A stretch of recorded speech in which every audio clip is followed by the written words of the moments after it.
Hi friends, this is বানি and welcome to my channel. বন্ধুরা, আজকে আমি তোমাদের জন্য কিছু ইম্পর্টেন্ট স্ট্রাকচার নিয়ে এসেছি।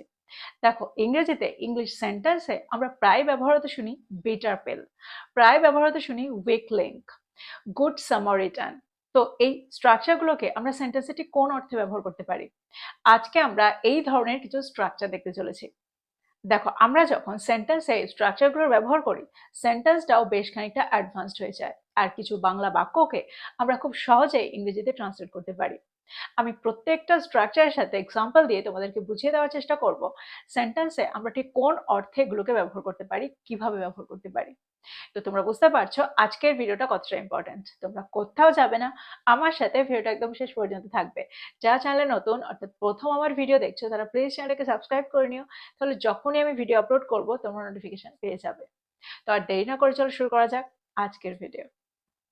সবার আগে আমরা যে স্ট্রাকচারটা দেখবো সেটা হলো সিলভার লাইনিং। সিলভার লাইনিং, যার অর্থ হলো আশার আলো। আমরা প্রায় বলে থাকি প্রতিটা সমস্যার মধ্যে আশার আলো থাকে। তো এই ধরনের অর্থে আমরা সেন্টেন্সে এই স্ট্রাকচারটা ব্যবহার করতে পারি, সিলভার লাইনিং এর ব্যবহার করতে পারি। এক্সাম্পল দেখো, ব্যর্থতার মধ্যেও আশার আলো খোঁজো, বা ব্যর্থতার মধ্যেও আশার আলো খুঁজে নাও।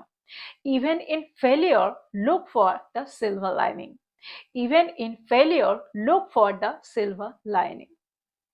যদি আমি বলি প্রতিটা সমস্যারই একটা আশার আলো থাকে, তাহলে সেন্টেন্সটা কি হবে? There is a silver lining to every problem. There is a silver lining to every problem. আরেকটা এক্সাম্পল দেখো, কঠিন সময়ে সে সব সময় আশার আলো খোঁজে। সেন্টেন্সটা কি হবে? He always looks for the silver lining in tough times. He always looks for the silver lining in tough times.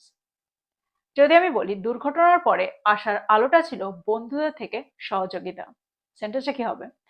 After the accident, the silver lining was the support from friends. After the accident, the silver lining was the support from friends. তো এক্সাম্পলগুলোর মধ্যে দিয়ে আমার মনে হয় তোমরা বুঝতে পারলে সেন্টেন্সে আমরা এই স্ট্রাকচারটাকে কি করে ব্যবহার করছি, অর্থাৎ সিলভার লাইনিংকে আমরা কোন অর্থে ব্যবহার করছি। এবার আমরা দেখবো এর পরেরটা। পরেরটা হলো গুড সামারিটান। গুড সামারিটান, যার অর্থ হলো ভালো সাহায্যকারী ব্যক্তি। দেখো, সেন্টেন্সে আমরা সব সময় ভালো এই ওয়ার্ডটার উল্লেখ করি না, এই বাংলা কথাটার উল্লেখ নাও করতে পারি, কিন্তু একজন সাহায্যকারী ব্যক্তির অর্থে আমরা সেন্টেন্সে গুড সামারিটানের ব্যবহার করে থাকি। সেন্টেন্স দেখো, সেন্টেন্সের মধ্যে দিয়ে তোমরা আরো ভালো করে বুঝতে পারবে। একজন ভালো সাহায্যকারী ব্যক্তি বেড়ার মধ্যে আটকে পড়া কুকুরটাকে উদ্ধার করেছিল। A good Samaritan rescued the dog stuck in the fence. A good Samaritan rescued the dog stuck in the fence. তো তোমরা বুঝতে পারছো কোন অর্থে আমরা a good Samaritan এই স্ট্রাকচারটা ব্যবহার করছি, গুড সামারিটানকে ব্যবহার করছি। যদি আমি বলি একজন সাহায্যকারী ব্যক্তি হয়ে তিনি সব সময় প্রয়োজন মতো বা প্রয়োজনে মানুষকে সাহায্য করেন, তাহলে সেন্টেন্সটা কি হবে? Being a good Samaritan, he always helps people in need. Being a good Samaritan, he always helps people in need. আরেকটা এক্সাম্পল দেখো, আমি তাকে সম্প্রদায়ে একজন ভালো সাহায্যকারী ব্যক্তি হওয়ার জন্য প্রশংসা করি। I admire him for being a good Samaritan in the community.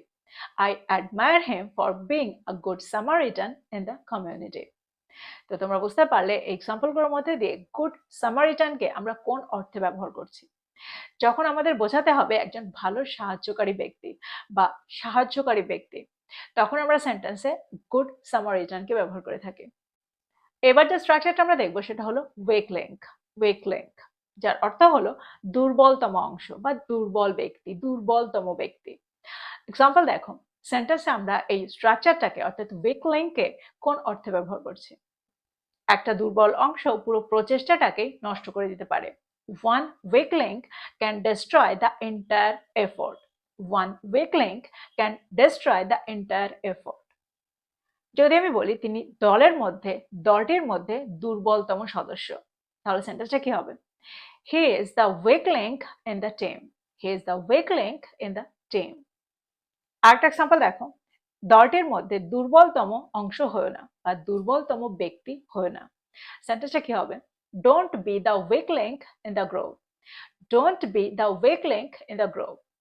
তো সেন্টেন্সগুলোর মধ্যে দিয়ে আমার মনে হয় তোমরা বুঝতে পারছো সেন্টেন্সে আমরা উইক লিঙ্ককে কোন অর্থে ব্যবহার করছি। এবার যে স্ট্রাকচারটা আমরা দেখবো সেটা হলো এমটি প্রমিস। এমটি প্রমিস যার অর্থ হলো খালি প্রতিশ্রুতি, ফাঁকা প্রতিশ্রুতি, যার যে প্রতিশ্রুতিটা পরে আর পূরণ করা হয় না, প্রতিশ্রুতিটা রাখা হয় না, এরকম অর্থে আমরা সেন্টেন্সে এই স্ট্রাকচারটা ব্যবহার করতে পারি, এমটি প্রমিস। এক্সাম্পল দেখো, তার খালি প্রতিশ্রুতিগুলোকে বিশ্বাস করো না। Don't trust his empty promises. Don't trust his empty promises.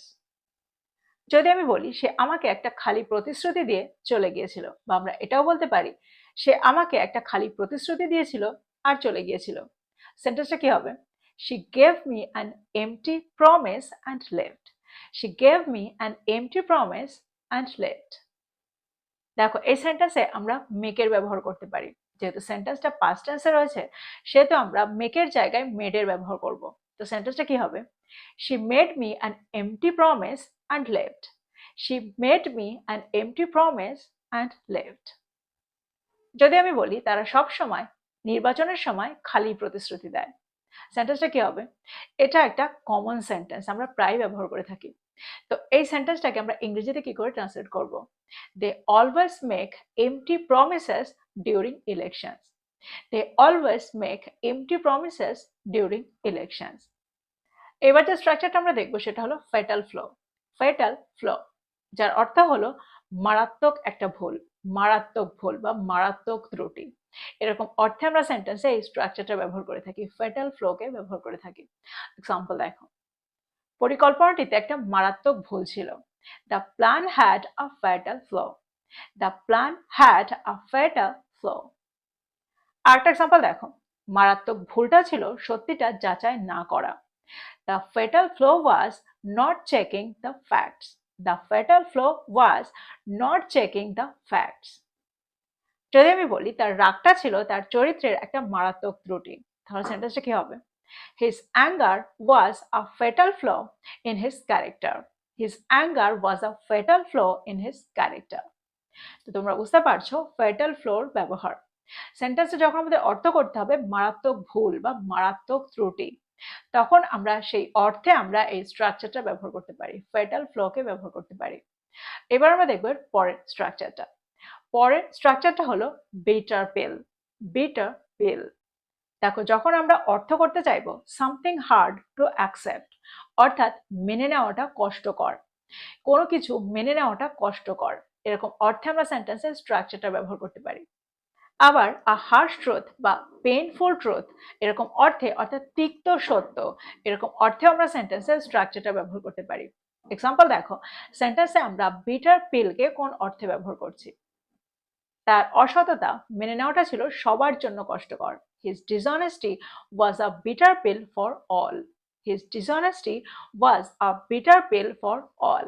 That means it was hard to accept. It was a bitter truth. যদি আমি বলি পরিকল্পনাটার ব্যর্থতাটা ছিল একটা তিক্ত অভিজ্ঞতা, দেখো তিক্ত অভিজ্ঞতা এই ক্ষেত্রেও কিন্তু আমরা সেন্টেন্সে বিটার পিলের ব্যবহার করে থাকি। তো সেন্টেন্সটা কি হবে? The failure of the plan was a bitter pill. দেখো এখানে আমরা এটাও বলতে পারি পরিকল্পনার ব্যর্থতাটা মেনে নেওয়াটা ছিল কষ্টকর। এই ক্ষেত্রেও কিন্তু আমরা সেন্টেন্সে বিটার পিলের ব্যবহার করতে পারি, এই অর্থেও কিন্তু আমরা সেন্টেন্সে বিটার পিলের ব্যবহার করব। তো সেন্টেন্সটা কি হবে? The failure of the plan was a bitter pill. The failure of the plan was a bitter pill. যদি আমি বলি অবহেলিত হওয়া মেনে নেওয়াটা তার জন্য ছিল কষ্টকর। Being ignored was a bitter pill for her. Being ignored was a bitter pill for her. তো তোমরা বুঝতে পারছো বিটার পিলের কি অর্থ, অর্থাৎ কোন অর্থে আমরা সেন্টেন্সে বিটার পিলকে ব্যবহার করতে পারি। এবার আমরা দেখব পরেরটা। এবার যে স্ট্রাকচারটা আমরা দেখবো সেটা হলো সিলভার বুলেট। সিলভার বুলেট যার অর্থ হলো চমৎকারী উপায়, জাদুকরী সমাধান, ম্যাজিক সমাধান। আমরা প্রায় বলে থাকি একটা চমৎকারী উপায় হয়ে যাক আর সমস্যাটার সমাধান হয়ে যায়। তো এরকম অর্থে আমরা সেন্টেন্সের স্ট্রাকচারটা ব্যবহার করে থাকি। এটা শিখতে বা ইংরেজি শেখার জন্য কোনো চমৎকারী উপায় নেই বা কোনো ম্যাজিক সমাধান নেই। তো এরকম অর্থে আমরা সেন্টেন্সের স্ট্রাকচারটা ব্যবহার করতে পারি।